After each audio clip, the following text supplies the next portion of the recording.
Good morning everybody. The पाठशाला channel में स्वागत। आज क्लास 10 से अध्याय 5 समांतर श्रेणी, आज इस अध्याय को हम चालू करेंगे, जिसमें आपको बेसिक कंसेप्ट दिया जाएगा। वो कंसेप्ट आपको मिलना क्या है, क्या होता है समांतर श्रेणी, क्या होता है सार्वंतर, क्या होता है सार्वंतर का नेचर, क्या होता है एपी का समांतर श्रेणी का प्रथम पद अंतिम पद, इस सब के बारे में जानकारी दिया जाएगा। कहने का सेंस यह है कि इसमें परिचय और बेसिक कंसेप्ट ही दिया जाएगा। लेकिन इस बेसिक कंसेप्ट को आप अगर ले लेते हैं तो आने वाला एक्सरसाइज 5.1, 5.2, 5.3 ये सब जो एक्सरसाइज हैं, जो कि आपको बनाने में, एक्सरसाइज का क्वेश्चन बनाने में, एग्जाम्पल क्वेश्चन करने में बहुत ही सहूलियत हो जाएगा। तो चलिए हम स्टार्ट करते हैं कि समांतर श्रेणी अरिथमेटिक प्रोग्रेशन क्या होता है। और ये एक ऐसा चैप्टर है जो कि स्कूल में तो आपका जो सिलेबस में दिया हो पूछता ही पूछता है, लेकिन आप इस चैप्टर से देखेंगे तो जॉब वाली जो एग्ज़ाम की तैयारी अगर आने वाला समय में आप लोग करेंगे तो इससे क्वेश्चन आता ही आता है। इसलिए इस उद्देश्य से भी आपको इस चैप्टर को बड़ी गहराई से देखने की ज़रूरत है। तो चलिए हम स्टार्ट करते हैं। पहले तो हम समांतर श्रेणी होता क्या है इसके बारे में जानकारी लेंगे।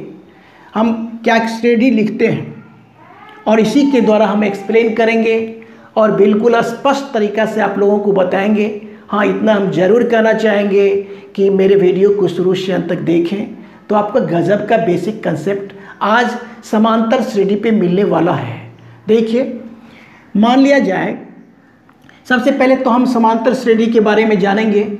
समांतर श्रेणी का कोई हम एक लेते हैं, श्रेणी लेते हैं 2, 4, 6, 8 ...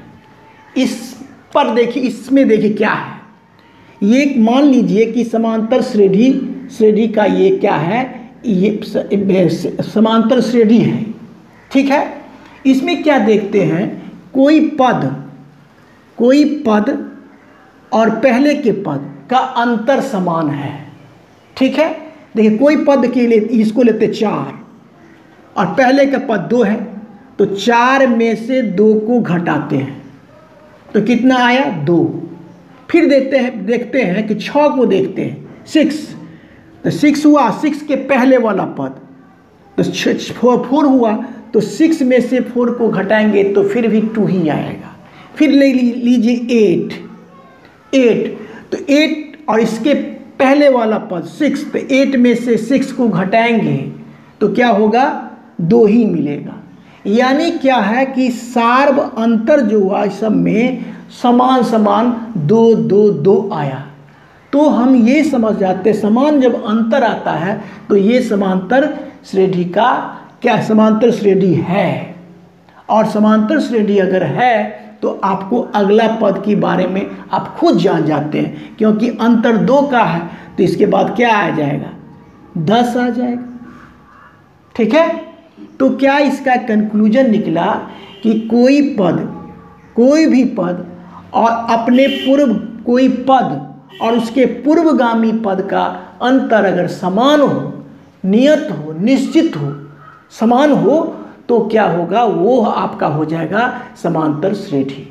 और समांतर श्रेणी को क्या चीज़ से, कैपिटल A.P.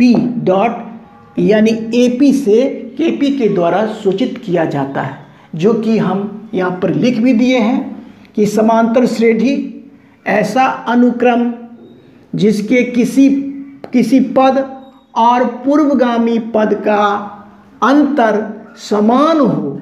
पूर्वगामी कोई पद और उसके पूर्वगामी पद का अंतर, यानी 4 में से पहले का 2 बराबर निकला 2, ठीक है। फिर निकला 6 में से फिर घटाएंगे पहले वाला 4 बराबर 2, फिर लिखेंगे 8 घटा में कितना, 8 घटा 6 बराबर 2, यानी ये जो अंतर नियत निकला, समान निकला, जिसके कारण ये क्या हो गया, समांतर श्रेणी हो गया, जो कि लिख भी दिया गया है, ऐसा अनुक्रम जिसके किसी पद और पूर्वगामी पद का अंतर समान हो समांतर श्रेणी कहलाता है। इसे संक्षेप में एपी द्वारा सूचित किया जाता है, जो कि एग्जाम्पल दे दिया गया। देखिए 1 2 3 4 असमांतर श्रेणी का सदस्य अगला आप बोल सकते हैं 5 होगा, उसके अगला क्या होगा 6 होगा, क्योंकि सब में पद और पहले वाला पद का अंतर क्या हो गया, समान है, एक एक का अंतर है। इसमें देखिए 4 कोई पद हुआ, इसके पहले वाला पद, 4 में से 2 को घटाते हैं तो 2 मिलता है, फिर ये पद को लेते हैं तो पहले वाला पद को घटाएंगे, 6 में से 4 जाएगा तो फिर 2 भी आएगा, यानी समान अंतर आया, इसीलिए क्या हो गया, समांतर श्रेणी का समांतर श्रेणी है ये, और ये भी आपका समांतर श्रेणी है, और ये भी आपका समांतर श्रेणी है। और दूसरी बड़ी बात ये आपको जानना है कि ये समांतर श्रेणी है तो इसका ई क्या कहलाएगा, A1 कहलाएगा। क्या कहलाएगा, A1 यानी प्रथम पद कहलाएगा, ई A2, ई A4, A3 और ये A4, इसी प्रकार से ये चलेगा। ठीक है, बिल्कुल स्पष्ट है। तो आप समांतर श्रेणी को समझ लिए। और सार्व अंतर, अब देखिए सार्व अंतर किन्हीं 2 क्रमागत, इसमें दिया हुआ है कि समांतर श्रेणी के किन्हीं 2 क्रमागत पदों का नियत अंतर पदांतर या सार्व अंतर कहलाता है। माने कोई भी पद का अंतर, देखिए कि कोई भी 2 क्रमागत के बीच का अंतर आपको समान आएगा, वो सार्व अंतर कहलाता है, पदांतर या सार्व अंतर कहलाता है। वो इसी से लिंक है, समांतर श्रेणी से ही लिंक है, जो कि यहाँ लिख भी दिया गया है कि समांतर श्रेणी के किन्हीं 2 क्रमागत पदों का नियत अंतर पदांतर या सार्व अंतर कहलाता है। इसे डी द्वारा सूचित किया जाता है।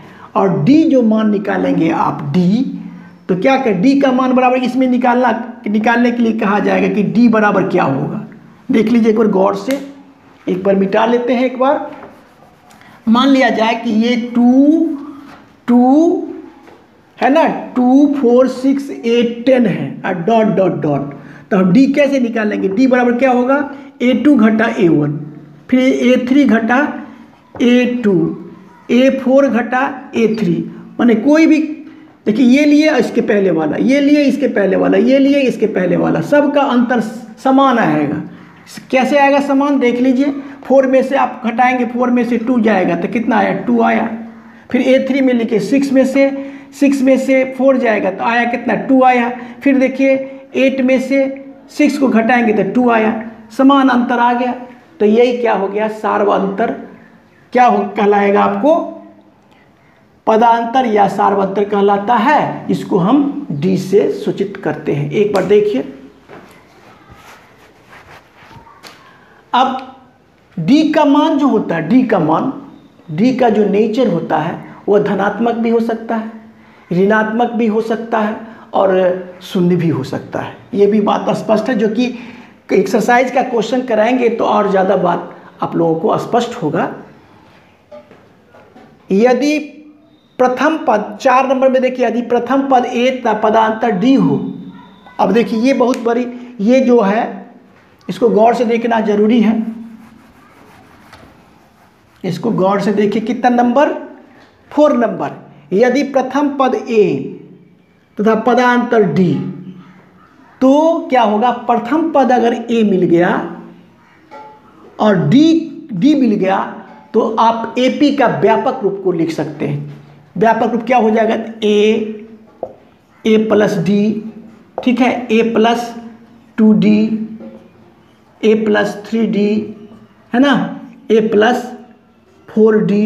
इस प्रकार से ये एपी का ये क्या कहलाता है, व्यापक रूप कहलाता है, जो कि यहाँ पर लिख भी दिया गया है कि यदि प्रथम पद ए तथा पदांतर डी हो तो A plus D, A plus 2D, A plus 3D dot dot dot समांतर श्रेणी को निरूपित करता है, जिसे समांतर श्रेणी का व्यापक रूप कहा गया है।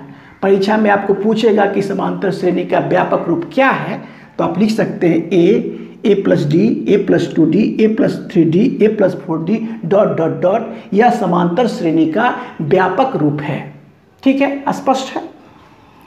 समांतर श्रेणी का nवां पद व्यापक पद कहलाता है। इसे an या l द्वारा सूचित किया जाता है। ठीक है, समांतर श्रेणी का a, अब देखिए यहां पर गौर करिए, यहां पर इस बातों को देखिए। 5 नंबर में दिया समांतर श्रेणी का nवां पद व्यापक पद कहलाता है। इसे an या l द्वारा सूचित किया जाता है। और an इसको अंतिम पद भी बोलते हैं, an को अंतिम पद भी बोलते हैं, l को भी अंतिम पद बोलते हैं। और मुख्य रूप से ये जो है समांतर श्रेणी का प्रथम पद a और पदांतर d हो तो nवां पद जो होता है an प्लस l बराबर a plus n-1 into d। इस पे क्या है, बहुत सारा सवाल एक्सरसाइज का बनने वाला है। nवां पद an या l, इसी सूत्र से बहुत सारा सवाल बनाना है जो कि हम अगले वीडियो में बताएंगे। हाँ, मेरा वीडियो अगर अच्छा लगता है तो लाइक शेयर और सब्सक्राइब कीजिए। Thank you, take care.